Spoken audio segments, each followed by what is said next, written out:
Bom, galera, vamos lá então. Eu quero dar continuidade ao tema da tutela antecipada antecedente. Eu havia feito um vídeo parte 1 falando um pouco sobre esse procedimento e neste vídeo agora, parte 2, eu quero atualizá-los a respeito do novo entendimento do STJ, acabando com uma polêmica na doutrina e em várias decisões judiciais sobre como se evita a estabilização da tutela requerida em caráter antecedente.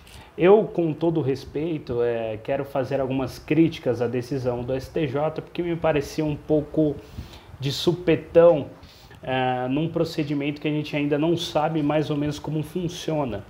Eu poderia dizer que nesse pequeno tempo de Código de Processo Civil, principalmente nas comarcas do interior, há uma dificuldade muito grande de se entender o que significa esse procedimento. Eu mesmo, em alguns casos aqui do escritório, tive várias decisões judiciais que o juiz não sabia qual que era o procedimento, tratava a tutela antecipada antecedente como um mero pedido de tutela antecipada dentro de uma ação principal, o que não é. E eu agravei, o tribunal teve de reformar algumas decisões e o STJ, com o objetivo de eliminar mais uma polêmica, que é a polêmica de qual seria o instrumento adequado para evitar a estabilização da tutela, ele proferiu um acórdão que vai no sentido de permitir ao réu, seja por uma petição simples ou por meio de contestação, evitar a estabilização da tutela antecipada requerida em caráter antecedente. Bom, se você quiser acompanhar comigo esse acórdão, o número dele é 17609666, é um recurso especial proveniente de São Paulo. Repetindo, então, o número é 17609666. Certo? Eu queria comentar primeiro o item 2.1 desse acórdão. Se você puder abrir aí no seu computador e acompanhar comigo, pode dar pausa e entrar lá no site do STJ e procurar esse RESP. No item 2.1 ele faz uma breve exposição do procedimento da tutela antecipada antecedente. Então ele diz que se o autor propõe essa medida e o juiz entende que não há elementos suficientes para a concessão da tutela, ele irá intimar o autor para que o autor faça o aditamento da inicial. Então, não havendo elementos suficientes para a concessão de tutela antecipada, ele intima o autor para que o autor adite a inicial.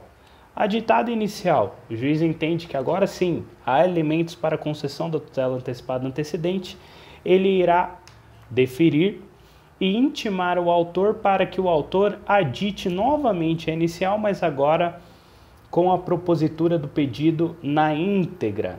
Como nós vimos no vídeo passado, o pedido de tutela antecipada antecedente é só o pedido da tutela antecipada, é a urgência ali que se tem naquele momento. Pois bem, o autor é intimado para editar e, em contrapartida, quando ele apresenta o aditamento dessa inicial, o réu é citado e é intimado da decisão que deferiu e citado para a audiência de conciliação, e aí seguindo o procedimento comum do Código. Então, seguindo esse raciocínio do STJ, então ele constrói essa base de procedimento para depois dizer, ora, se o autor irá aditar a inicial e o réu será citado para a audiência de conciliação e eles vão discutir a relação jurídica material na íntegra, por que então não permitir ao réu que ele antecipe isso e agora apresente uma petição ou apresente uma contestação discutindo já a questão para que se evite a tutela antecipada antecedente? E se você seguir essa ideia do STJ é congruente, porque o procedimento segue uma certa lógica. No entanto, como eu disse no vídeo passado, não há obrigatoriedade para que o autor apresente o aditamento da inicial. Isso por quê? Porque o pedido de tutela antecipada antecedente diz respeito só à urgência daquele pedido. O autor requer só um efeito daquela decisão. Por exemplo, se ele está buscando o efeito de uma cláusula contratual, ele faz só o pedido de tutela antecipada referente a essa cláusula. Ele não quer discutir o contrato na íntegra ou mesmo discutir a declaração, a validade daquela cláusula, certo? Então, se ele se sente satisfeito com aquela decisão liminar proferida, não há por que cobrar dele o aditamento da inicial. E o STJ tem a sua primeira contradição porque mais à frente ele diz que esse procedimento é inspirado no direito francês. E a ideia do direito francês é, se as partes estão satisfeitas com essa decisão liminar, o processo acaba ali, não precisa discutir até o final. Ora, se a inspiração é direito francês e as partes ficariam satisfeitas com essa decisão liminar, por que exigir do autor que ele adite a inicial e esse processo continue em debate? Aí você vai se perguntar, ora, mas e se o réu não concorda com isso? Se o réu não concorda, ele tem um agravo de instrumento para se insurgir contra essa decisão.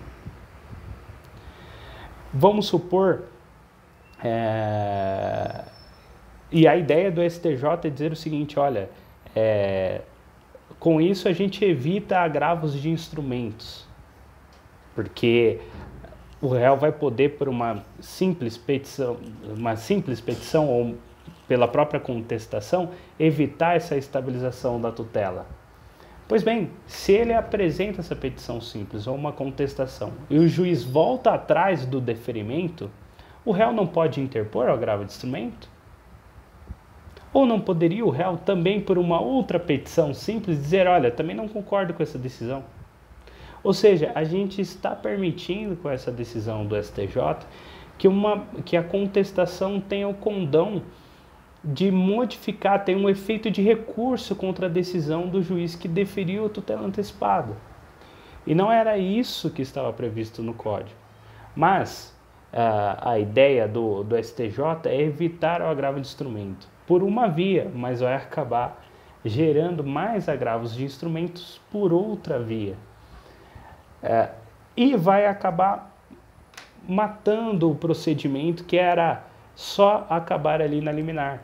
E se a gente exigir do autor a cada deferimento de tutela antecipada que ele adite a inicial, nós estaremos estimulando a parte a todo momento discutir a ação principal. Portanto, a decisão do STJ me parece um pouco complicada nesse aspecto. Vamos dar outro exemplo, um problema prático. Se o réu apresenta a contestação, ele já tem o efeito de obstar a estabilização da tutela. Mas vamos supor que o juiz não volte atrás da decisão. Ele diga, mantenho, entendo, recebo a petição do réu ou a contestação como efeito obstativo da estabilização da tutela, mas mantenho a decisão. Ora, o réu não poderia ainda assim agravar, porque a ideia do agravo de instrumento é realmente reformar a decisão. A ideia do agravo de instrumento é modificar essa decisão, é não manter a tutela antecipada ativa, correto? Então, o entendimento do STJ também parece um pouco estranho nesse sentido e vai causar muitos problemas na prática. Mas, por hora, como é o STJ, é a nossa Corte Suprema em matéria de legislação federal, nós precisamos respeitar essa decisão e, na prática, arrumar meios para que esses problemas apontados não venham a atrapalhar ainda mais este procedimento. Mas nós temos o direito de tecer críticas em relação a essa decisão, e o que eu queria deixar para vocês é essa crítica. O fato de ter essa interpretação ampliativa do recurso, da palavra recurso, dita no Código de Processo Civil, nós ampliamos demais a possibilidade do réu, mas criamos outros problemas, tá bom? Eu sei que esse tema é um pouco complexo, um pouco complicado. Se você não entender, o meu e-mail continua disponível. Se você quiser falar ou opinar sobre essa questão, se você concorda ou não sobre alguns posicionamentos que eu dei aqui nesse vídeo, fique à vontade nos comentários para fazer qualquer tipo de comentário, elogiar, criticar. A sua participação vai ser muito importante para mim, porque eu preciso cada vez mais estar estimulado a fazer esses vídeos e fazer da melhor forma possível. Se for possível também, eu peço a vocês que compartilhem esse vídeo, comentem e me ajudem. Tá bom, pessoal? Até a próxima. Tchau, tchau.